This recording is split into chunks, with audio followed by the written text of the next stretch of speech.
দর্শক আসসালামু আলাইকুম, সবাই কেমন আছেন? আশা করি সবাই ভালো আছি। কিন্তু আজকে আমি ভালো নাই, আমার মনটা খুবই খারাপ।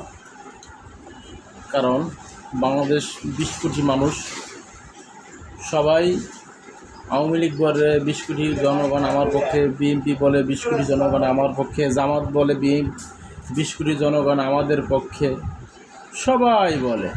কিন্তু একটা জায়গায় সবাই এক, সেটা হলো ক্রিকেটে বাংলাদেশে 20 কোটি সমর্থক হলো, বাংলাদেশে 11 জন প্লেয়ার আছে। সেই ক্রিকেটে যখন আমরা এলাম বরিশালের মানুষ, জান পরাণ দিয়ে আমরা ক্রিকেট ভালোবাসি, আমরা বরিশালের মানুষ ক্রিকেট প্রেমী। এবারের বিপিএলে 2025-26 বিপিএলে বরিশাল টিম নাকি থাকবে না। দুঃখ দুঃখ দুঃখ। টিভি আমি দেখব না, বিপিএল আমি দেখব না, বয়কট করলাম এবার 2025-26 সালের বিপিএল। কেন বরিশাল থাকবে না?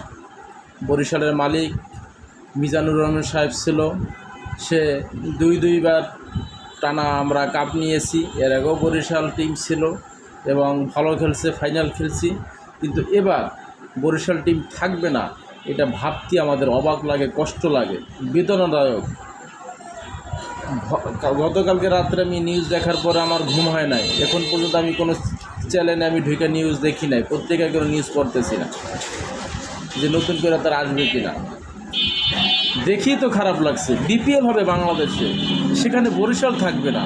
টানা দুবারের চ্যাম্পিয়ন আমরা। এই বাংলাদেশে বিপিএল শুরু হওয়ার পরে 5 বার না 6 বার আমরা না 4 বার আমরা ফাইনাল খেললাম, টানা 2 বার কাপ জিতলাম। এর আগে আমরা 3-4 বার ফাইনাল খেলছি। সেই টিম বরিশালটি বাংলাদেশে থাকবে না, সেটা তো ভাবা যায় না। যারা কর্তৃপক্ষ আছে সবাইকে আমরা আহ্বান জানাবো যে আপনারা বরিশাল টিম কেনেন। বিসিবিকে আমি অনুরোধ করব, আপনারা আরেকটা সুযোগ দেন। বাংলাদেশের স্বনামধন্য ব্যবসায়ীদেরকে আমি অনুরোধ করব যে আপনারা বরিশালের টিম কেনেন। বরিশাল ছাড়া বিপিএল ফাঁকা, জমবে না জমবে না জমবে না। স্টেডিয়ামে দর্শক হবে না বরিশালকে ছাড়া।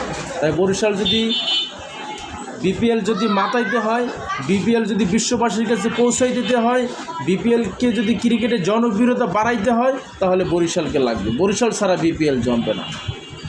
ধন্যবাদ সবাই।